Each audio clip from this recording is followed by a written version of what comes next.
Good afternoon. It's a pleasure to be here to talk a little bit about transformation and change at the law school. What you don't all know about the prompt we were given was that we were told we all had 5 minutes to speak. No pressure. So I decided that I would try to talk about innovation in an innovative way using the pa-cha-ka-cha technique, which for those of you who are unfamiliar with it is 20 slides, 20 seconds. If you're quick on the math draw, you'll realize that that's 6 minutes and 40 seconds, way more time than I have. So I have 13 slides, which should keep me well under the time limit, even though it will constrain the otherwise cinquain-like perfection of my performance. I want to talk a little bit about legal writing. Lawyers perennially complain that students don't write well. We sometimes think of this as a contemporary problem driven by big classes and a lack of attention to writing in high schools. But it's been around a long time. One commentator in 1936 wrote, "There are two things wrong with most legal writing. One is the style, the other is its content." When I came to the UW Law School, the faculty thought it had solved this problem in a pretty rich way with 3 semesters of activity relating to legal writing.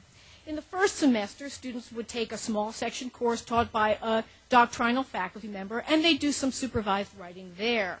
In the second semester of the first year, students would have a dedicated course taught by a professional legal writing instructor, in which they'd do some of the kind of writing you do as a lawyer, prepare legal memoranda, opinion letters, client correspondence, and have their first experiences with oral presentation and advocacy, the traditional moot court model.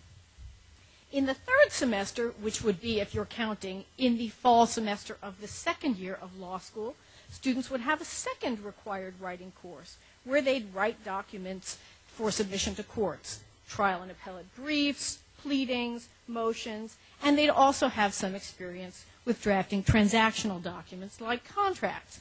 Now, this all seemed like a really good idea until the world changed. If you read the New York Times, you know that law schools are under attack, and there's a lot of question about the value proposition of legal education and about whether law schools do a good enough job of teaching students what they need to know to be effective practitioners. What you may not know is that the employment market is very much driven by summer employment, at least at the top levels, and that students who don't succeed in getting and performing well in summer jobs sometimes struggle later in the market.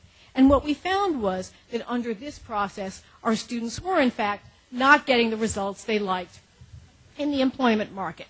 Quite frankly, they were behind, and it showed in the feedback they were getting in the jobs they were able to get. And this was a considerable concern to us because our students are very concerned about employment, and needless to say, so are we. So we came back to the faculty with a very clear direction that we needed to move the second semester of legal writing into the first year of the curriculum. And that required, as you might imagine, a lot of people to do. My assistant says I have to pause here. To do. A lot of heavy lifting. One of the things we had to do was get faculty to agree that they would make space in the first year by reducing the crediting of courses they had traditionally taught. The other thing we needed to do, because we had an overlap year, was find a second shadow faculty, hire, prepare, and train them to teach the courses that otherwise would have been taught by our professional legal writing faculty. Notwithstanding all of these demands, the faculty voted without any objection to making this significant change to implement in the fall, in the spring of 2012. Yes, crisis does sometimes breed opportunity.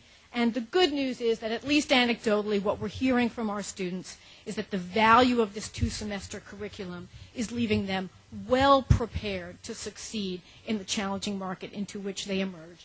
Being student-centered helped us solve a problem at the law school. Thanks so much.